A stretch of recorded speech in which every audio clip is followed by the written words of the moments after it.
We've all been there, right? You're watching the game, your team is absolutely dominating, they've had all the chances, hit the post twice, and then, somehow, they lose 1-0 to a completely random deflection. It's infuriating. It feels so unfair. But what if there was a way to see past that randomness, to actually measure which team really deserved to win? Well, there is. Today we are diving deep into one of the most powerful and maybe controversial tools in football, expected goals, or as you probably know it, XG. I absolutely love this quote from Liverpool coach Peter Krawietz because it just nails the very heart of the sport. You've got all the strategy, the skill, the complex tactics. That's the chess part. But then you have the roll of the dice, that one single unpredictable moment where pure luck can just throw the entire chessboard out the window. And that element of chance? It is just massive in football, probably more than in any other major team sport. Because it's so low scoring. One lucky bounce, one unbelievable save, or one shot that just defies all logic can decide not just a single game, but a whole season.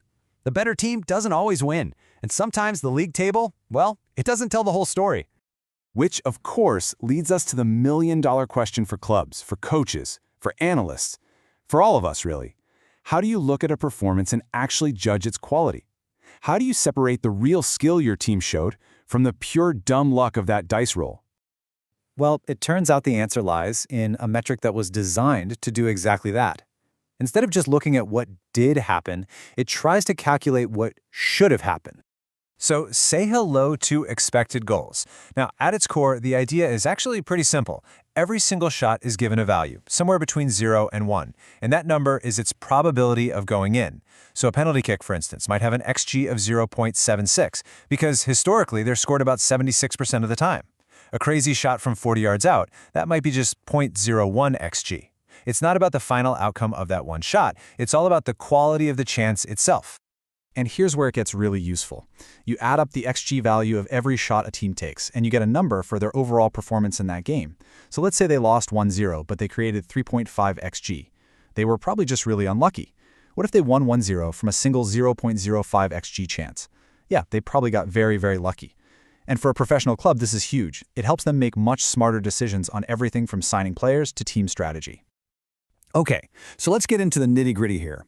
How does a model actually figure out the XG for one shot? What really makes one chance better than another? The very first models, back around 2012, started with the obvious stuff. They asked simple questions. How far away is the player from the goal? What's the angle of the shot? Is it a header or a kick with their foot? Is it happening in open play, or is it from a free kick? These basic factors were the first building blocks for judging how good a chance really was. But of course, as data collection got way more advanced, the models got a lot smarter. They started adding more context. Things like, what kind of pass led to the shot? Was the team on a fast counterattack? And now, the most advanced models out there use something called shot freeze frames, which, get this, they capture the exact position of every single defender and the goalkeeper the very instant the ball is struck. So now we have dozens of different variables, from the body part used to the pressure on the shooter, the whole shebang. But if you had to boil it all down, what's the one factor that, more than anything else, determines whether a shot is likely to end up in the back of the net? And the answer, it's not even close. There's one factor that just towers above everything else. Location, location, location. More than anything, where you shoot from is what matters most. Now, just to put that into perspective for you, a shot from about 25 meters out, so just outside the penalty box, has an average success rate of just 2%. That means, on average, a player would have to take 50 shots from that distance just to score a single goal. 50! So, you'd think teams would try to avoid those super low percentage shots, right? Well, during the 2018-19 Premier League season, a pretty staggering 39% of all attempts on goal came from outside the box. That is an enormous number of what analytics would call wasted chances. And that's exactly why all that extra context is so crucial. A header from some hopeful cross into the box with defenders all over the place, that's a low-quality, low-XG chance. But a clean kick from open play inside the 6-yard box, well, that's a golden opportunity with a very high XG. The model understands that critical difference. Okay, so we can measure a single shot. But the real power, the truly mind-blowing stuff, comes when you apply this across an entire season. This is where we can find out if and when that final league table is actually lying about who the best teams really were.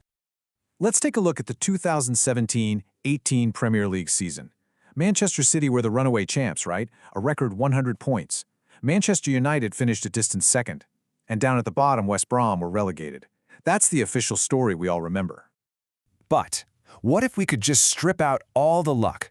What if we could simulate that entire season 10,000 times, and in every single simulation, the goals were decided purely by the XG quality of the chances each team created and conceded? Where would they finish then? Well, the results are pretty stunning. Based purely on the quality of their performances, Manchester United's most likely finishing position wasn't second at all, it was fifth.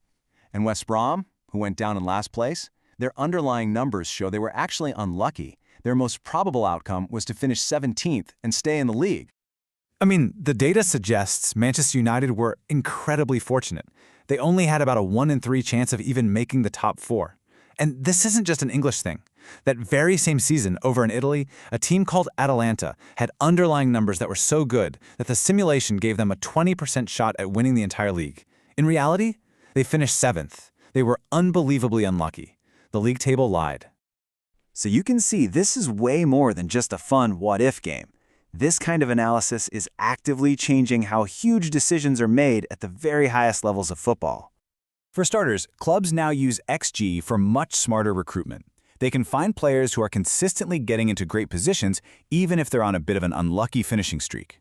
Coaches use it to design tactics that are proven to generate high-quality chances. And owners can use it to evaluate a manager based on the process, not just the chaotic, luck-driven results. And honestly, there is no better example of this than Jurgen Klopp. When Liverpool were thinking about hiring him, his last season at Borussia Dortmund looked like a bit of a failure on paper. But Liverpool's analysts, they looked at the XG data, and they saw a team that had been ridiculously unlucky and deserved to finish way higher up the table. They trusted the underlying numbers, they hired him, and, well, the rest is history. And that, right there, is the real power of this metric. The final score is just one roll of the dice. It tells you what happened on that one particular day. But expected goals, it tells you the bigger story. The story of the performance, the story of why a result was or wasn't likely to happen in the first place. It reveals the chess game that's hidden underneath all those dice rolls. Which, I guess, leaves us with one final, fascinating question to chew on. As analytics get better and better, and every decision becomes more and more optimized by data, does football risk losing its soul? Do we lose some of that beautifully unpredictable, wonderfully human magic that made us all fall in love with the game in the first place? That's something for all of us to think about. Thanks for tuning in.